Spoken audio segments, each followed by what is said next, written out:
Welcome to cooking. Today we're doing a fruit salad. We're calling it a blueberry and melon dessert salad because we're going to make this little syrupy concoction in the beginning to make it have a little bit of a flavor. So wash your hands, of course, and let's read through ingredients, make sure we have everything, and then the directions. So we're going to boil together some of the fruit skins and herbs. So we have some water, we have a little bit of white sugar, but you could use anything that you have. You could use maple syrup or honey if you'd like. We have a lemon and an orange. We have a little piece of fresh ginger. Now, I love ginger, a few reasons. One is because when you're in the grocery store and you know exactly how much you need, you just break off exactly how much you need. And then, as you can see, I will come and show you, this dries up. So this was just purchased yesterday and it already has dried up, so you could tell what the other piece left at the grocery store looks like as well, and somebody else will buy that. So that's pretty great. The other idea is that you can freeze that. So skinning it's probably the easiest, then you don't have to freeze it late or skin it later, but you can do either or, because that's good in the fridge for a couple of weeks, but then of course it dehydrates. So you can put that in the freezer to use later, especially if you're going into cold and flu season. It's really great to have some ginger around because it's a stomach calmer. It's really good. It has a lot of antibacterial properties, so it's good for fighting off colds and flus. So we have ginger, and then we have our herbs. Look at this. We've got a good variety from the garden and from Rebecca's garden today. So we've got lemon balm. So this is kind of a taller mint, and it grows very similar to mint. It's just kind of an offshoot of it, but it tastes lemony. This is a pineapple. This one here is a pineapple mint.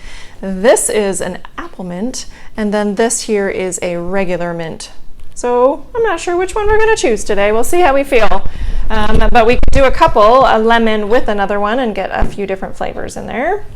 So then we have a little bit of vanilla, and then our berries, and really you can use whatever you have. If you bought a big watermelon and you're tired of it, but you're going to put it in the fruit salad, you can trade out some of these and use that. So today we have strawberries and a few raspberries, as well as blueberries, and we're cutting up hammy melon. It's like a cantaloupe, but it has the crunch of a cucumber.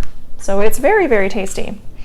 All right, so what are we gonna do? Well, we're gonna put the water and the sugar together with these peels, the lemon and the orange, as well as the ginger and the mint. We're gonna let that simmer and saute a little bit so that, not saute, just simmer, so that all of the tastes and the oils from those fruits and the herbs infuse into the water. And then we're going to strain that out, cool it, and add the vanilla, so that we can pour that on top of all of our fruit that we mix together in the bowl.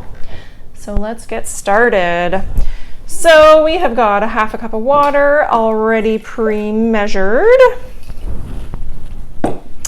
And so then we need our 3 tablespoons of white sugar and 2 wide strips of lemon zest. So the lemon zest is a little bit harder than the orange, so it's a little bit difficult to use a potato peeler.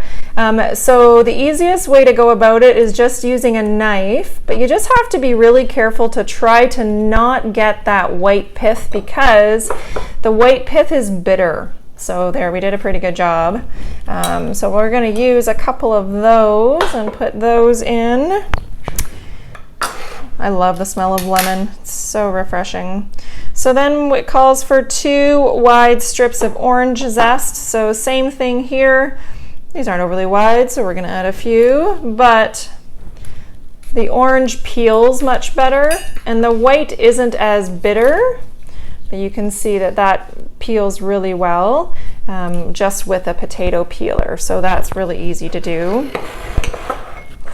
So then our ginger. So ginger comes with a very thin skin, and you could use a knife or a potato peeler to get that skin off, but the skin is very thin. So the easiest way to do it is to get a very thin spoon and to just scrape it. It's very shiny today. So just scrape it, and then you'll see that the skin comes right off, and there's really no waste to it. It's almost like the skin just peels right off of that flesh part. And all we're going to do is peel all of this off, cut it into a few chunks and add it in there.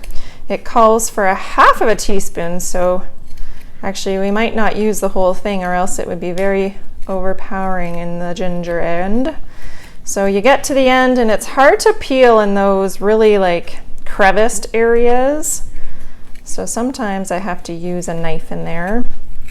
But you can see how thin that skin is. It's just very exciting. So you get that skin off. I'm just going to use a knife for that end. There you go. So I'm just going to cut these actually. So the more surface area you expose of anything, the stronger the flavor because the more juice you're letting out. So I just cut up a few of those and we'll add those in. And now we get to pick our herbs. What are we gonna try? What kind do you guys wanna try here? I think I wanna do, it says 1 sprig of mint or lemon balm. So a sprig is like a part of the stalk with some leaves on it. So if we do half, then we can do 2. So let's do some lemon balm. Put that back in because we can use that for later. And I'm thinking some pineapple would be really wonderful. So let's pull off a few of those.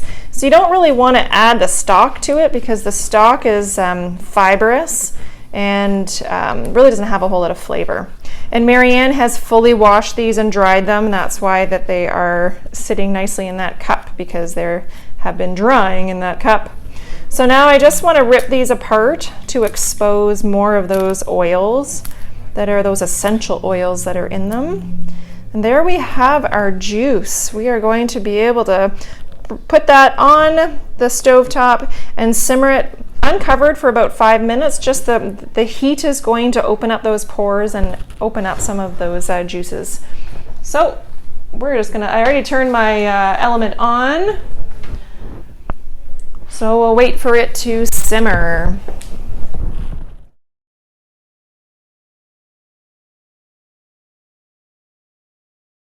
Right, so we are on to making the base of our salad that we're going to put in our bowl here.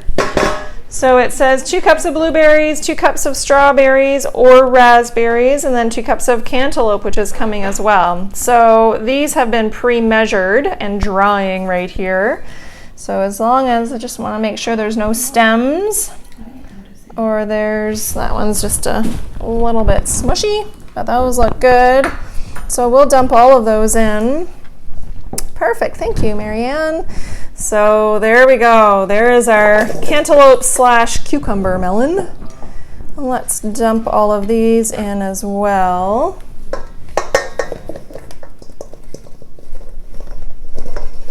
And remember, you can use whatever fruit you have on hand. Whoops, lost one. There we go. But this is going to make a beautiful looking salad. So then I'm just going to cut up some of these strawberries because remember, the chef rules about making a salad is that everything should be about the same size so that in every bite you get a little bit of everything. We don't want, if we just put these large strawberries in, that would be all that we'd be getting. And I'm already starting to smell that sauce that we made. It's wonderful. So remember, when you cut things, always putting them on flat surfaces so that they don't move around. And number 2 is always having a sharp knife. That really decreases the chance of getting cut because your knife is not sliding around. It is staying exactly where you left it.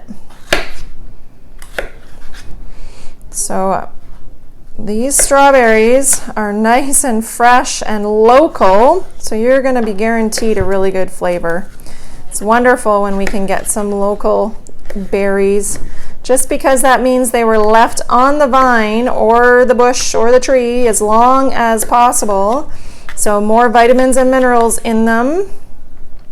And they have a lot better flavor because they ripened attached and they didn't just ripen on the truck on the way over. So go and support your local farmers as we have local in-season foods. Yes, they are nice and red inside instead of just that white that we get in the middle of winter when we get strawberries from like California or something. So there we go. That looks like a really delightful salad. So remember, this cantaloupe, as soon as you cut open it, it is in the fridge and wrapped in some sort of saran wrap or something, or a cloth over it, and then good for 5 days. Typically, I find the other fruits, that's about how long they last as well. So we've got our salad made. We're just waiting for our syrup to finish boiling. When it cools, we'll toss that on. And we'll pull you back here before we toss it on, because we have to strain out those herbs and fruit peels as well. So we'll meet you back here in just a few. Perfect, so we got this simmering for 5 minutes. You can see everything just kind of went limpy and let go of all of its essential oils. So we're just going to spoon those things out. I was just saying to the ladies here too, this would be a great addition to your water pitcher in your fridge, just to have some lemon or lime rinds in it, just because it smells so great as well. And you can really use whatever you have. If you don't have oranges, you could just use some lemons. A lime would be really tasty to add in there as well. And if you didn't have that mint, you could add basil. It would just take away from the sweetness, but it would add a really cool flavor to a fruit salad. Those limpy greens are hard to get off a spoon. So there you go. So it's nice and cooled. We're going to throw it on top of our fruit salad here and then give it a stir. So I was just saying too that these strawberries are nice and sweet, as is the melon. So I don't really think we needed that 3 tablespoons. Now if this was out of season maybe and your fruit wasn't quite as sweet, then adding that sugar is going to help it increase the sweetness. But I'm thinking you can just leave it out and just get those oil flavors and then the mint from the herbs. So there you go. We have got blueberry and melon dessert salad.